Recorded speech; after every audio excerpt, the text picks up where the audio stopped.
하나님의 말씀은 로마서 6장 1절로 4절까지 교독을 하시겠습니다. 그런즉 우리가 무슨 말하리요?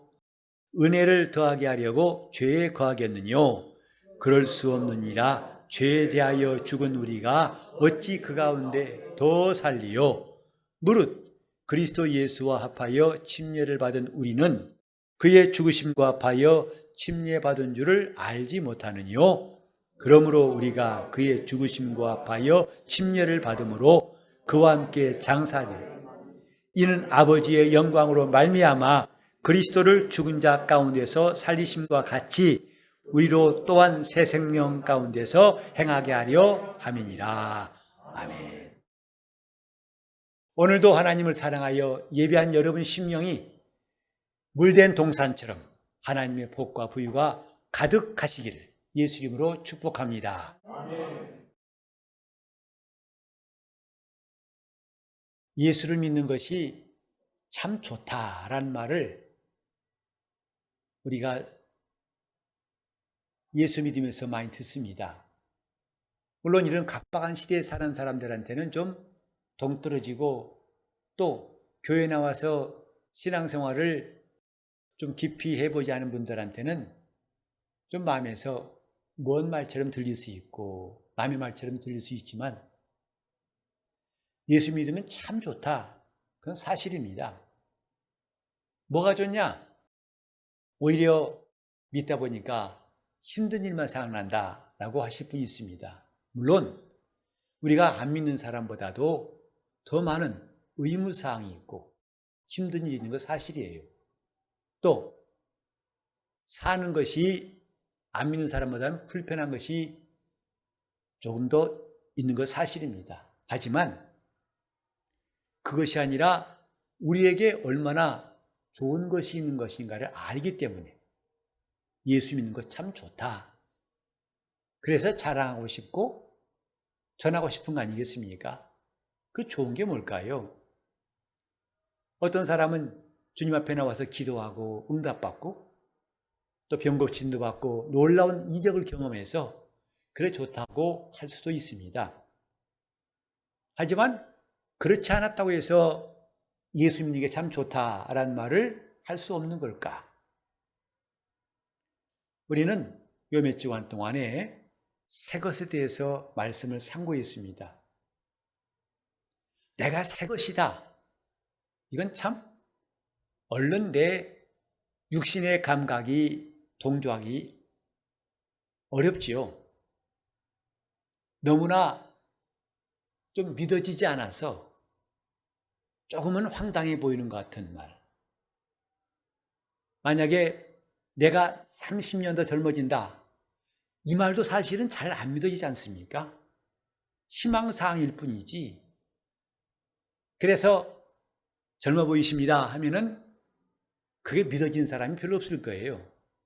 다만 나에게 좋은 말 하는 거구나 생각하지 실제로 젊어지진 않습니다. 다시 피부가 젊어지고 세포가 왕성해서 옛날에 젊었던 모습 돌아올 리가 없습니다만은 젊어지는 것도 우리가 기대하기 어려운데 아예 새 것이다? 성경에 보면은 사실 우리 이성으로 믿기 어려운 말씀 천지입니다. 이거 당연해.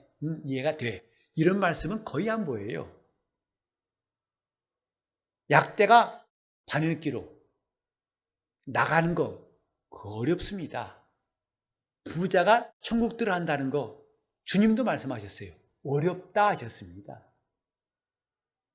사람이 죽지 않고 영원히 산다. 이거 참 믿기 어려운 거 아니겠습니까? 사실 우리는 지금 어찌 본다면 이성이 판단할 때는 말도 안 되는 것들을 다 우리는 인정한 사람들이에요. 믿을 수 없는 내용들로 가득 찬 내용이 성경인데 신기한 건 성경은 여기서 우리로 믿음을 얻게 합니다. 믿을 수 없어요. 그게 정상일 겁니다. 정상이란 말은 이성적으로 세상이 보는 판단에서란 말입니다. 그런데 그 중에 하나가 새 것이 되었다. 새 것이 뭔가? 이미 성경에도 해 아래는 새 것이 없다고 그랬죠. 새 사람 원하지요. 되고 싶습니다만 안 되지요. 그런데 그건 사실입니다. 오늘 그걸 조금 더 우리가 깊이 상고해 보겠습니다. 내가 예수 믿고 참 예수 믿기 잘했다. 그 이유가 뭐냐면 나는 새 것이기 때문이다. 새 것이 되었고 뿐만 아니라 날로 새로워지는 것이 내 앞에 있기 때문이다. 이런 기가 막힌 일이 또 있을까? 새 것이라는 것은 그냥 남이 안 썼기 때문에 새 것이 아니고 금방 만들어 새 것이 아니고 하나님께로부터 온 것만 새 것입니다. 하나님에게만 새 것이 있다는 말입니다. 그래서 거듭난다는 말은 하나님께로 난다 하는 뜻이에요. 그 사람은 하나님이 어제나 오늘이나 영원토록 동일하시고 그분에게는 옛 것이 없는 것처럼 우리는 새 것이 되었다. 바로 이 말이죠. 나는 새 것이다. 이제부터 여러분 담대하게 외쳐봤으면 좋겠어요. 당장 여러분 감정은 글쎄다 하고 동조하기 어려울지라도 여러분 이성은 끄떡아닐지라도 우리는 믿음으로 시인하는 것이 얼마나 큰 위력이 있음을 아는 사람들 아닙니까? 하나님 앞에서 우리가 믿음을 바라는 것은 하나님이 이루신다고 말씀했지 않습니까? 나는 새 것입니다. 그 새 것이란 뭐냐면 새 생명을 가진 것이기 때문에 새 것이에요. 오늘은 이 새 생명에 대해서 좀 말씀을 함께 상고하려고 합니다. 이 본문에도 우리로 또한 새 생명 가운데서 행하게 하려 함이니라. 과연 새 생명이 뭘까? 우리는 여기서 새 생명 그러면 그 이전 생명도 기억나죠? 우리가 보통 말하는 생명, 그 생명은 가장 쉽게 이해할 수 있는 게 뭐냐면 숨을 쉴 때 살았다는 거 아니겠습니까? 그 사람들이 죽었단 말 대신에 숨졌단 말 들어보셨죠? 그 숨졌단 말은 숨이 지다 이 말이에요. 그 지다란 말은 한자 말합니다. 한자예요. 그치다 이 말이에요. 숨이 그쳤다. 그걸 다른 말로 죽었다고 그러죠. 근데 이처럼 숨쉬지 않으면 살았다고 하지 않는 것처럼 똑같이 살았는가 죽었는가를 말한 것 중에 하나가 뭐냐면 심장이 뛴다. 심장이 뛰면 살았다고 말하고 심장이 정지되면 의사도 죽었다고 판단합니다. 그래서 심정지란 말 들어보셨을 거예요. 심장이 멎어버린 거죠. 인간은 누구나 다 심장이 뛰면서부터 시작해가지고 심장이 멈추면 일생을 마감합니다. 이렇게 심장이 대단히 중요하다는 것을 우리는 다 알고 있죠. 심장이 뛴다. 근데 심장이 뛰는 것을 보니까 대개 심장이 뛰는 걸 심박수라고 하는데 심장 박동수인데 어린아이 같은 경우는 1분에 130번 뛴다고 그래요. 그래서 여러분 아이들 맥을 재보면 빨리 뛸 것입니다. 하지만 여러분 지금 혹시 나중에라도 자기 맥박을 한번 재보세요.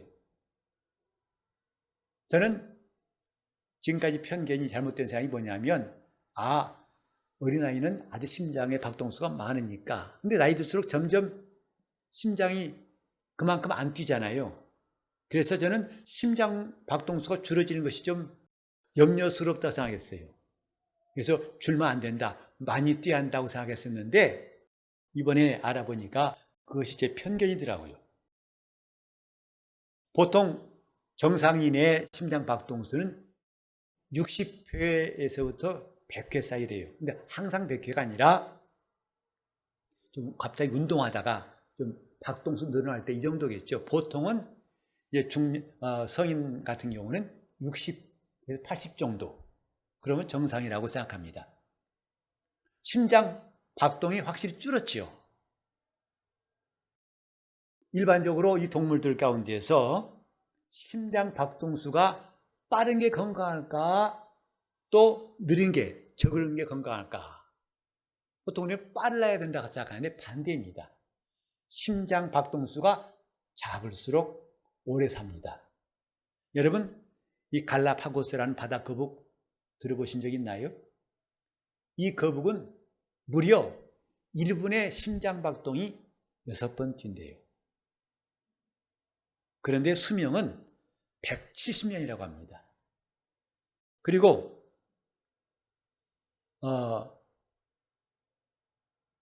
빨리 뛰는 건 뭘까? 생쥐는 무려 1분에 600번 뛴다고 합니다. 그러면 1초에 몇 번 뛰나요? 그렇게 많은 박동수가 있는 생쥐는 수명이 무려 5년이랍니다.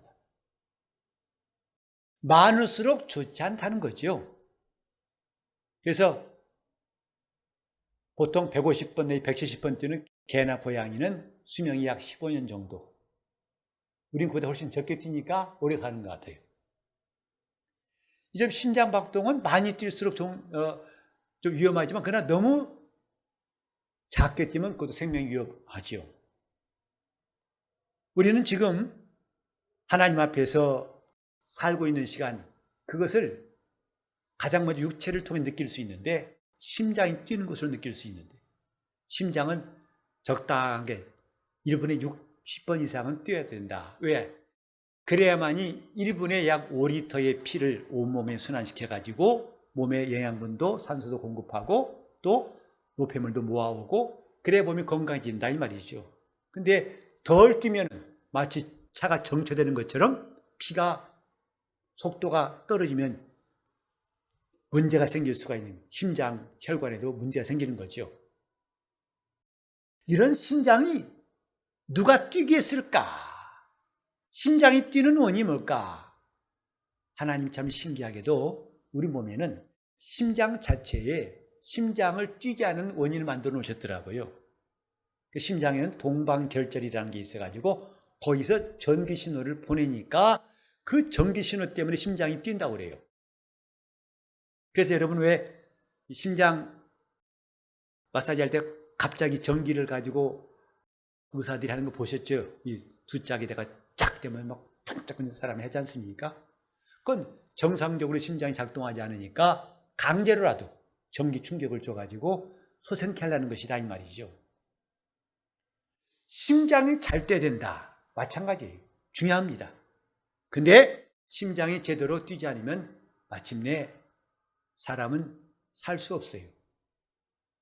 그때는 요즘은 의학이 발달해가지고 그렇게 살 수 없는 사람도 건강한 사람의 심장을 이식하는 것이 점점 많아지고 있고 그것이 이제는 이제는 위험하지 않고 잘 되고 있습니다. 심장 이식 들어보셨나요? 건강한 사람의 심장으로 살게 된다. 내 심장으로는 살 수 없지만은 이제 더 이상 기능이 없어 안 되지만은 건강한 심장으로는 가능하다 하는 답을 누가 말해줬기 때문에 중요한 수술을 하게 돼서 심장을 이식합니다. 이것이 오늘 우리가 새 생명을 이해하는데 아주 좋은 비유인 같아서 말씀드린 겁니다. 우리는 생명이라 할 때 심장이 뛰어 사는 그것만 생명인 줄 알았어요. 하지만 이 심장의 박동은 오래 갈 수 없다는 거 우리는 다 알고 있어요. 100년을 넘기기가 어렵죠. 이 심장이 뛰는 것만 생명이 아니라 새로운 생명이 있다. 우리가 예수 믿고 나서 그것을 알게 되었다 이 말이죠. 새 생명이라고 한 것은 하나님이 주신 생명을 말하는 것인데 예수께서 십자가에 달리신 것은 그의 생명을 주시기 위함이었습니다.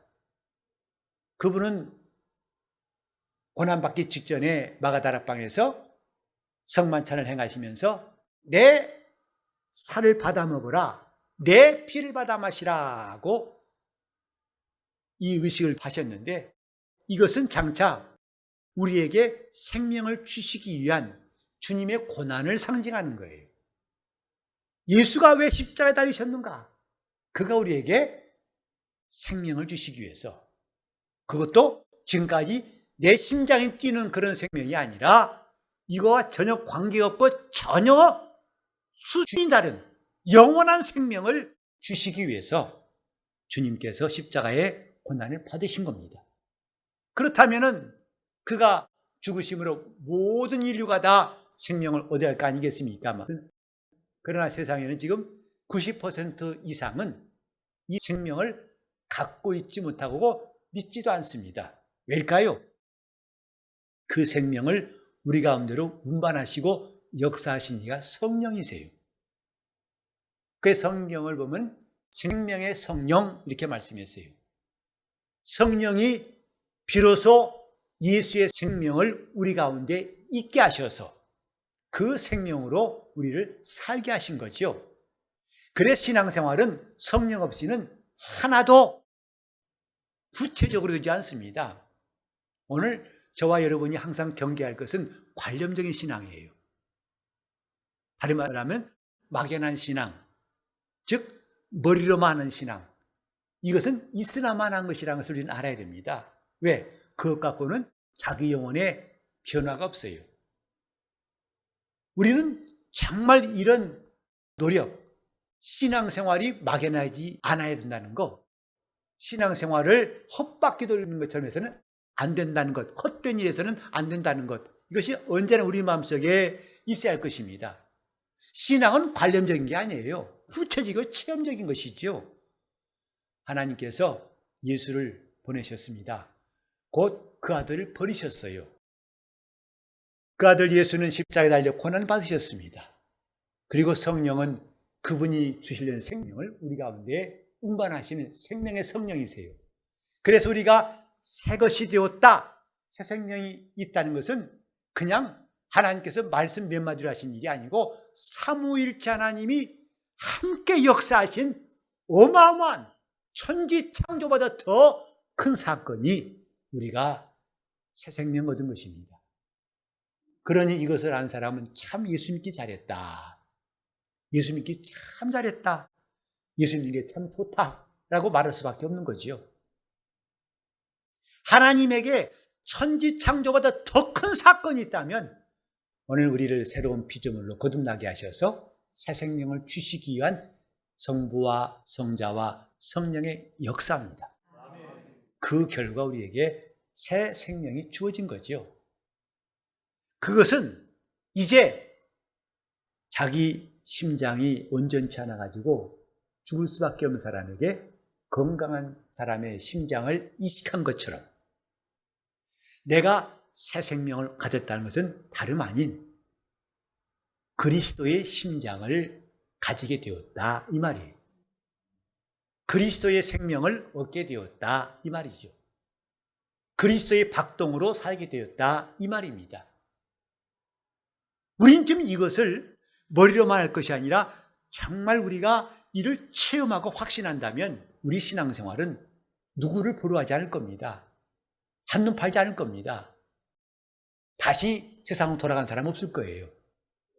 이런 생명을 내가 얻은 것이 확실하다면 누가 감히 예수를 떠나서 다시 세상 영광에 기울까요? 예수 그리스도의 심장, 그분의 생명이 내 안에 와 있다는 것은 나는 이제 심장 이식한 사람같이 이제는 내 속에 예수님의 박동으로 산다. 전기 신호가 내 심장을 자극해가지고 뛰게 한 것과는 비교할 수 없습니다. 언젠가는 이것도 마감이 될 박동이지만 예수의 박동으로 사는 사람은 금세와 내세의 영생을 씁니다. 이것이 하나님의 생명이에요. 오늘 저와 여러분이 이것을 알았다면 나는 예수가 좋다는 말들을 거침없이 할 것이고 나는 이 생명을 위해서 그 어떤 것도 타협하지 않고 주님만 따르겠다고 주님을 의지할 것입니다. 새 생명 아십니까? 새 생명. 이 생명이 내 속에 있다는 사실이 내가 세상을 이길 힘이 되고 내가 죄와 싸우려고 하는 결단을 하게 되고 죄에서 다시 일어날 수 있는 놀라운 용기가 된다는 사실을 우리는 기억해야 됩니다. 예수 그리스도의 생명, 새 생명이 내 안에 들어왔다. 곧 이제부터 내 안에는 그리스도의 심장에 박동이 시작되었다. 그게 바울이 말했어요. 이젠 내가 산 것이 아니다. 내 안에 그리스도가 사신 것이다. 내 안에 주님이 사신 것이다. 이게 새 생명이에요. 내가 그리스도와 함께 십자가에 못 박혔나니 이제는 내가 산 것이 아니요 내 안에 그리스도가 사신 것이라. 그분이 사셨다는 이 놀라운 사실이 우리 영혼을 다시금 일어나게 만들고 용감하게 만들고 이기게 만듭니다. 자, 그러면 이 그리스도의 심장으로 사는 예수의 박동으로 사는 것은 과연 무엇일까요? 멋있는 말이 아니라 이건 확실한 체험이고 분명한 사실입니다. 다시 말합니다만 우리는 관념적인 신앙생활을 항상 물리치려고 해야 됩니다. 긴 것도 같고 아닌 것도 같고 있으나 마나 머리로만 아는 헛바퀴 도는 그런 신앙생활이 아니라 구체적으로 체험해야 한다. 이 체험하기 위해서 반드시 필요한 것이 성령의 역사예요. 제가 성경을 읽으면서 아주 새롭게 그러나 너무나 당연하고 분명한 사실을 깨닫습니다. 그게 뭐냐면 하나님이 세상에 사람들을 창조하신 다음에 그 사람 가운데 하나님이 순종한 사람을 찾으시고 하나님은 그에게 역사하신다는 것. 다 순종했다면 하나님이 다 역사하셨을 거예요. 그러나 노아 시대 때는 노아 한 사람이 하나님께 순종함에 하나님 그에게 역사하셨고 아브라함 시대에는 다 순종했더라면 성경에 아브라함 같은 사람들이 가득 나왔을 터인데 아브라함 한 사람이 하나님을 바라보고 순종했습니다. 그러므로 하나님 그에게 역사하셨다. 모세 때도 마찬가지고 다윗 때도 마찬가지고 주님 당시에도 마찬가지고 지금도 마찬가지예요. 놀라운 사실, 하나님은 그 사람이 순종하니까 역사하신다는 것. 이게 체험하는 방법이에요. 예수께서 2000년 전에 복음을 전파하셨을지라도 이 법, 순종한 자에게 역사하신다. 순종한 자에게 역사하신다. 이것은 이전도 지금도 앞으로도 똑같을 것입니다. 성령께서 역사하실 때 우리는 관념적인 신앙생활을 벗어버리고 체험적인 신앙생활을 하나하나 경험해 갈 수가 있습니다. 그래서 우리는 항상 성령의 역사하심을 구해야 돼요. 성령이 역사하소서, 성령이 역사하소서, 성령이 역사해 달라고 하는 기도가 우리 입에서 계속 나와야 할 이유입니다. 성령이 나를 역사하여 주옵소서. 그것을 기도하는 거예요. 자, 근데 심장이 전기신호 때문에 뛴다고 그랬죠? 내 영적인 박동은 어떨 때 뛰느냐? 시작은 하나님 말씀이에요. 아무 심장이나 뛰는 게 아닙니다. 예수 안에서 거듭난 생명이 있더라도 그 심장이 계속 뛰게 만드는 역사가 필요한데 그게 영적 생활이고 그 영적인 박동이 뛰게 만드는 게 뭐냐면 하나님 말씀이에요. 하나님 말씀이 들려올 때 누가 그 말씀을 붙잡고 순종하느냐? 그러면 그때 하나님의 역사하심, 그게 내 영혼의 박동이랍니다. 오늘 우리는 가슴에 손을 댔을 때 이 심장만 뛰게 할 것이 아니라 영적인 사람이라면 내 심령에, 내 신앙생활의 박동도 힘있게 뛰게 할 것입니다. 그게 산자예요. 내가 살았는가 죽었는가는 이 심장으로만 이제는 판단하지 않고 내 영혼이 살았는가에 대해서 관심을 갖는 사람이 신령한 사람이죠. 그게 뭐냐면 그리스도의 박동이 뛰고 있느냐. 이 박동은 주님 말씀을 들을 때마다 뛰게 돼 있어요. 그 말씀을 순종할 때마다 뛰게 돼 있어요. 그래서 우리가 살아있는 신앙생활을 원한다면 내가 하나님 말씀 앞에 항상 듣고자 하고 그 말씀에 귀를 기울이고 그 말씀이 나에게 하신 말씀을 듣고자 항상 사모하는 게 필요하죠. 하나님 말씀이 들려오는 사람, 하나님 말씀을 듣고자 하는 사람. 사실 기도라는 것은 내가 지금 원하는 것들, 필요한 것들을 리스트를 만들어서 계속 반복해 구하는 것도 물론 필요합니다. 하지만 그 모든 것들은 다 주님이 역사하셔야만 되는 것이고 그분이 역사하시는 가장 중요한 방법은 뭐냐면 내가 말씀을 순종하는 것이라고 그랬죠. 그래서 근본적으로 기도는 뭐냐면 순종할 말씀을 구하는 거예요. 말씀을 구하는 게 기도예요. 주님 이거 되게 해주세요. 저거 하게 해주세요. 저거 가게 해주세요가 아니라 주님 내가 지금 순종할 말씀을 주시옵소서. 그것이 진짜 기도의 본질을 말하는 겁니다. 주님께서 밤중에 풍랑이는 바다로 걸어오실 때에 많은 제자들이 놀랐습니다. 저건 사람이 아니고 유령이다. 그때 베드로가 말했어요. 주여 만일 나의 주님이시거든 나를 명하사 물 위로 오라 하소서. 말씀하소서 하고 말씀을 구했습니다. 그때 주님께서 오라 말씀하시니까 베드로가 그 말씀을 듣고 배에서 뛰어내려가지고 물 위를 걷기 시작했어요. 오라 하신 주의 말씀, 그 말씀을 베드로가 구했던 것처럼 오늘 우리 기도는 내가 지금 먹을 것, 입을 것도 구해야겠지만은 먼저 구할 것은 주님 말씀을 주시옵소서. 순종할 말씀을 주시옵시고 의지할 말씀을 주시옵시고 또 증거할 말씀을 주시옵시고 그 말씀이 내게 샛별처럼 떠오르게 해달라고 하는 기도가 아주 중요합니다. 그래서 그 말씀을 순종하면 내 심장의 박동이 뛰는 것처럼 주님이 주신 박동도 뛰게 되어 있습니다. 이게 생명이에요. 이것이 사는 거예요. 이것이 말씀으로 사는 것이다 이 말이죠. 우리는 하나님 말씀으로 산다는 말을 너무나 막연하게 이해하고 있는 것 같아요. 사실입니다. 말씀으로 사는 것이 있습니다. 하나님 말씀이 내 영혼에 들려와서 그 말씀이 나로 순종케 하실 때 하나님의 역사가 있는 것, 그것이 바로 영적인 박동이다 이 말. 우리가 예수 믿고 새 생명 얻은 것 참 중요합니다. 엄청납니다. 근데 중요한 것은 이 박동도 멈출 수가 있어요. 심장이 멎듯이 이 박동도 멈출 수가 있어요.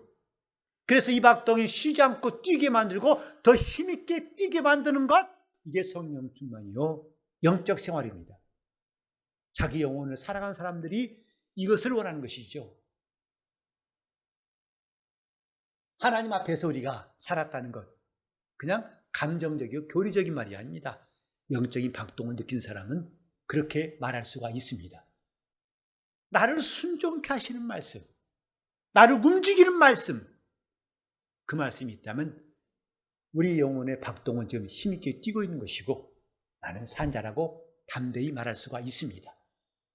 우린 지금 예수 믿는 이유가 이런 박동을 이해한다면 너무나 실감나고 확실할 거예요. 나는 믿는 사람이고 그래서 죄는 이 박동을 멈추게 하는 중요한 병이라고 할 수 있어요. 내 영혼이 그 박동을 순간에 그치고 싶은 그런 충동, 그게 바로 죄가 주는 욕 아니겠습니까? 우리 하나님 앞에서 우리는 신령한 박동이 얼마나 귀한 줄 알고 이제부터 이 박동 소리가 점점 크고 힘있게 나올 수 있기를 바랍니다. 이것이 신앙생활이에요. 말씀을 읽을수록, 기도할수록, 회개할수록, 감사하고 순종할수록 우리 영혼의 박동은 점점 뛰게 되는 것이죠. 점점 힘있게 되는 것이죠. 그러다 보면 나만 사는 게 아니라 다른 사람까지 살릴 수 있고 살리고 싶어집니다. 이것이 바로 교회가 생명이 넘치는 거 아니겠습니까?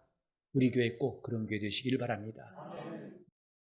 나만 혼자 살리는 급급한 게 아니라 나도 살 뿐만 아니라 내 이웃도 돌아보고 그들에게도 이 생명의 박동이 뛰게 하려고 우리가 열심을 내고 전도하는 것, 그건 주님이 참 기뻐하신 일입니다. 이건 다 새 생명 가운데에서 행하는 것이다. 우리는 어떤 분이 매우 중한 병에 들었다가 살아났다면 기쁘지요. 아 그래요? 감사합니다. 정말 하나님 앞에 감사드리고 기쁜 일입니다. 말하지요. 왜? 가망 없던 분이었는데 다시 살아났어요. 우리 영혼이 산 것은 그 정도가 아니에요. 절망했던 사람이었는데 하나님 앞에 진노를 피할 수 없던 사람이었는데 지옥을 면할 길이 없던 사람인데 살아난 사람들, 기가 막힌 인생 역전 정도가 아니라 엄청난 우리는 정말 삶의 반전을 갖고 있는 사람들이 저와 여러분 하나도 예외가 없어요. 이것이 바로 새 생명인데 이제 이 생명을 더 힘있게 계속 이 생명의 박동이 넘칠 수 있기를 예수 이름으로 축원합니다. 이것을 사랑하고 이 생명을 살아가는 것이 신앙생활이에요. 내 영혼에 이 생명, 이렇게 성경에 이런 말씀이 있죠. 내 영혼을 하나님의 생명 싸개에 쌓아주시옵소서. 하나님의 생명 싸개에 내 영혼이 있는 것만큼 가장 안전한 길이 또 있을까? 그 어떤 것이 이런 일들을 대신할 수 있는 가치 있는 일일까? 이것보다 더 귀한 것은 없다라고 우리는 담대히 말할 수 있습니다. 새 생명, 이 생명이 내 안에 약동할 수 있기를 바랍니다. 생명을 사랑합시다. 죄를 짓는 것은 생명을 미워하는 것이고 확대한 것이라고 했습니다. 우리 영혼이 하나님께 나아올수록 가까워질수록 거리를 좁힐수록 이 생명은 풍성하게 되어 있고 내 영혼의 박동은 힘있게 뛸 것입니다. 이제 기도하실 때 주님, 내 신앙생활에 신령한 박동이 이제 더 힘있게 뛸 수 있도록 내가 생명을 사랑하고 새 생명을 더 사랑할 수 있도록 내 영혼이 주님과 가까워지고 그 말씀이 역사하시기를 간절히 빌면서 통성으로 기도하시겠습니다. 하나님 아버지, 우리가 주님을 사랑하고 의지하는 것이 얼마나 귀한 일인지 모릅니다. 내가 예수 믿기를 참 잘했다고 우리 입에서 감사와 찬송이 계속 나오게 도와주옵소서. 주님 역사하시 원합니다. 그래서 우리가 하나님 앞에서 막연했던 신앙생활이 구체적이고 체험으로 바뀌게 도와주옵소서. 주님 성령으로 역사하시고 도와주시기 원합니다. 성령이 감동하시기 원합니다. 성령이 일하시게 합당한 심령 만들어주시고 역사하여 주옵소서. 주여 우리를 도와주옵소서. 우리 약함을 도와주옵소서. 하나님 아버지, 우리가 새 사람 되게 하심을 감사합니다. 그리스도 안에 들어와서 새로운 피조물로 만들어주심을 감사합니다. 이것이 내 이성이나 내 감각이 따라가지 못하는 엄청난 일인 것을 성령으로 확신 갖게 도와주셔서 내 영혼이 날로 새로워지는 기쁨을 정말 예수 믿기를 잘했다는 이 감사함이 우리 가운데 넘치게 도와주옵소서. 아버지 하나님, 내 심장 소리를 듣고 살았다는 걸 느끼는 것처럼 내 영혼에 예수 그리스도의 박동을 사는 이 놀라운 영적 생활이 실감나게 도와주시옵소서. 주님 말씀이 영혼에 들려올 때에 우리 영혼이 그 말씀을 듣고 순종하게 도와주셔서 영적인 박동이 힘있게 뛰게 도와주시옵소서. 하나님 말씀을 사랑하는 성도들이 오늘부터 이제 말씀을 구하게 도와주옵시고 그 말씀을 듣고 겁도 없이 순종할 때에 성령이 역사하시는 놀라운 일들이 더욱더 많아지게 도와주심으로 우리 영혼의 박동이 힘있게 뛰고 나도 살고 이웃의 영혼을 살릴 수 있는 역사가 시작되게 하여 주시옵소서. 하나님 아버지, 우리 교회에 정말 주님 생명을 사랑하는 사람들이 나에게 있는 것이 우리 주님의 생명임을, 내가 산 것이 내가 아니라 그리스도께서 살아계신 것을 우리 삶 가운데서 날마다 깨닫게 도와주시고 감사와 감격이 넘치도록 인도하여 주시옵소서. 이를 위해서 우리가 더욱더 귀하신 주님을 가까이하고 더 가까이하고 사모하는 우리 온 성도들 다 되게 하여 주시옵소서. 예수 이름 받들어 기도리옵나이다.